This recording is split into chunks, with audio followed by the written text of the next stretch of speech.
Шпански научници идентификуваа нов вирус, познат како вирусот Симбис, кој се пренесува преку комарци. Иако не е фатален, инфекцијата со овој вирус може да предизвика симптоми како треска, главоболка, болки во зглобовите и кожен осип. Вирусот е откриен кај комарци во регионот на Андалузија, а научниците претпоставуваат дека е присутен во Шпанија од 2017 година. Предходно, истражувањата биле фокусирани на вирусот Западен Нил, што може да објасни зошто вирусот Симбис не бил забележан порано.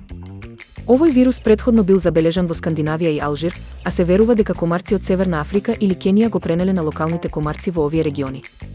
Иако не е толку смртоносен како вирусот Западен Нил, кој исто така е присутен во Андалузија, вирусот Симбис представува нов здравствен предизвик за регионот. Здравствените власти ги советуваат граѓаните да преземат мерки за заштита од убоди од комарци, особено во областите каде што е потврдено присуството на вирусот. Ова вклучува користење на репеленти, носење заштитна облека и избегнување на области со висока концентрација на комарци.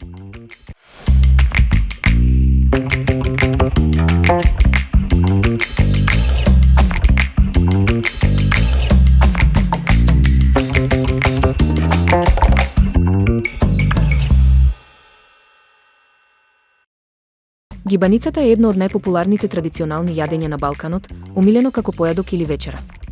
Овој брз и лесен рецепт бара едноставни состојки како јајца, сирење, јогурт и тенки кори, што го прави достапен за сите љубители на домашната кујна. Подготовката е едноставна. Смесата од јајца, јогурт и сирење се распоредува врз корите, кои потоа се собираат и редат во тава. По печењето на 180 степени Целзиусови околу 40 минути, гибаницата добива златна кора и неодолива текстура, совршена за сервирање топла или ладна. Ова јадење е идеално за семејни оброци, а неговата комбинација на крцкави кори и кремаста внатрешност го прави незаменлив дел од балканската трпеза. Со едноставна подготовка и богат вкус, гибаницата останува вечен кулинарски хит во регионот.